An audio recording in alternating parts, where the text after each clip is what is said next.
Welcome back, everybody. Let's go ahead and get right into where we left off. We are going to be checking in now to Mormon chapter 5, verse 12 now. In the first segment, we went through verses 1 through 11. Now we're going to pick up at verse 12. And again, if you need the link, I'm going to paste it right here at the bottom for where you need to go.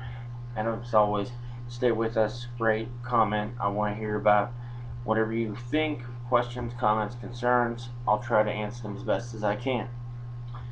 In verse 12 it says, "Now these things are written unto the remnant of the house of Jacob, and they are written after this manner, because it is known of God that wickedness will not bring them forth unto them. And they are to be hid up unto the Lord, that they may come forth in his own due time." The Lord knew that if for some reason the Lamanites would have gotten their paws on the records that Mormon was charged with protecting, that of course being the Book of Mormon and all the other plates that were with them, then the Lamanites would have melted them down and turned it to whatever they wanted to.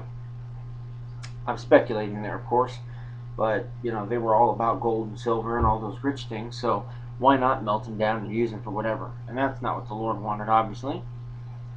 So, in verse 13, Mormon states the commandment that he was given from the Lord. He says, "And this is the commandment which I have received, and behold, they shall come forth according to the commandment of the Lord, when he shall see fit in his wisdom." In other words, not when we think it's going to be good, but when the Lord wants those scriptures out there, and when he thinks it'll be good. Let's also check on verse 14 now.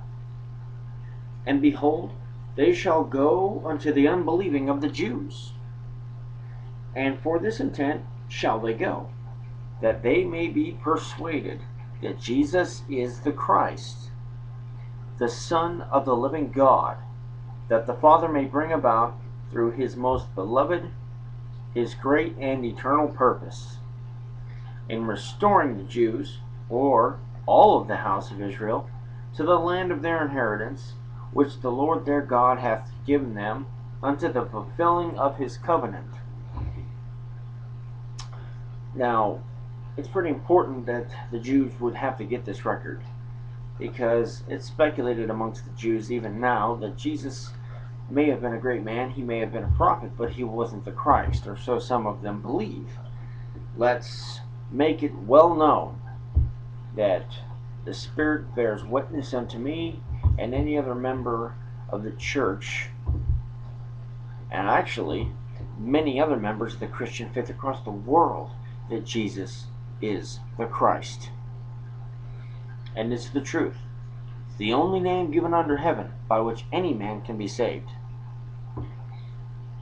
Verse 15 says, "And also that this seed of this people may be more fully believe his gospel, which shall go forth unto them from the Gentiles. For this people shall be scattered, and shall become a dark, a filthy, and a loathsome people, beyond that description of that which hath been amongst us, yea, even that which hath been among the Lamanites, and this because of their unbelief and their idolatry." He's talking about how bad the Lamanites are going to get. And what was the reception, if you think about it? No matter what angle of American history you come in on from, what reception did the white man get when he was trying to colonize America? Now, yes, they were tribal lands, and they were owned, I guess you could say, in a sense, by the Indians. But fulfilling prophecy, as we've actually read in the past couple days in our Mormon studies, that land was given to the children of Lehi, and to that land also would those people be swept before the Gentiles, and that through the Gentiles we would bring that record to them. Joseph Smith was a Gentile, restored the gospel. He did not write the Book of Mormon. He translated the Book of Mormon. And he spoke the translation of the Book of Mormon while the second elder of the church, Oliver Cowdery, actually wrote it as it fell from the lips of his mouth. I know we got a little off topic there, so let's pick right back up where we were.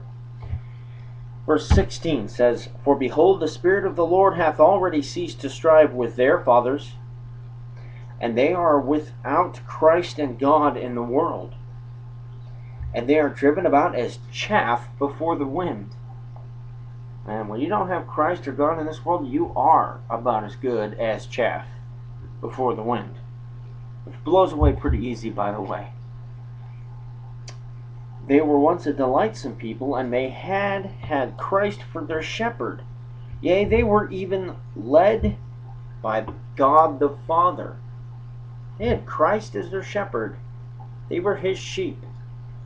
And we know the Lord used that in his preaching very frequently. If you know the first 4 Gospels of the New Testament, you know the Lord frequently referred to the children of Israel as his fold or his flock. And he also said, "Many sheep he has, and other sheep I have, which are not of this fold. Them also must I bring." And I really, truly, honestly, 100% believe in my heart when the Lord said, "Many and other sheep I have of this fold, which are not of this fold, them also must I bring." I know he was speaking about the Lamanites. Alright, now, verse 18. "But now, behold, they are led about by Satan, even as chaff is driven before the wind, or as a vessel is tossed about upon the waters, without sail or anchor, or without anything wherewith to steer her, and even as she is, so are they." It's amazing. They have no control. That boat on the water, for a person who's without oar or without sail or without any type of control, they're at the mercy of the wind and the seas. Well, the Lord is our oars and our sail and our means of safely traversing ocean, the ocean of the world, of our lives. If we don't have those things in our lives, we're going to have a pretty hectic journey. And verse 19 says, "And behold, the Lord hath reserved their blessings, which they might have received in the land, for the Gentiles who shall possess the land. But behold, it shall come to pass that they shall be driven and scattered by the Gentiles.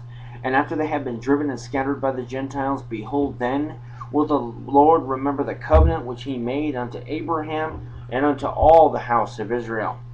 And also the Lord will remember the prayers of the righteous, which have been put up unto him for them. And then, O ye Gentiles, how can ye stand before the power of God, except ye shall repent and turn from your evil ways? Know ye not that ye are in the hands of God? Know ye not that he hath all power? And at his great command the earth shall be rolled together as a scroll?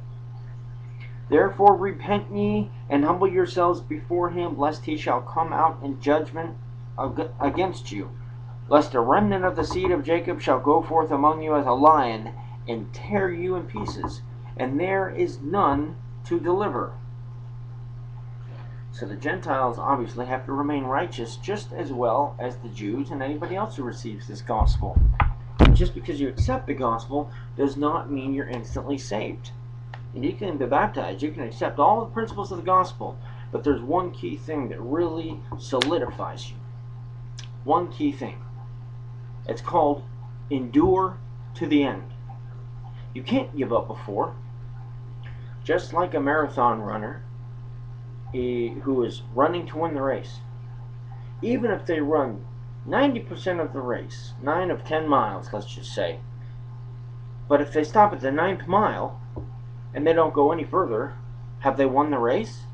No, not at all.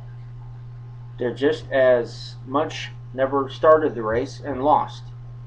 It profited them nothing to run that 9 miles and stop.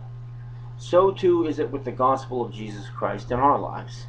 We have to accept it. We have to implement it into our lives, and it has to become a part of our souls and our hearts. Please come back. Listen with us. Comment, rate. Look forward to seeing you again soon.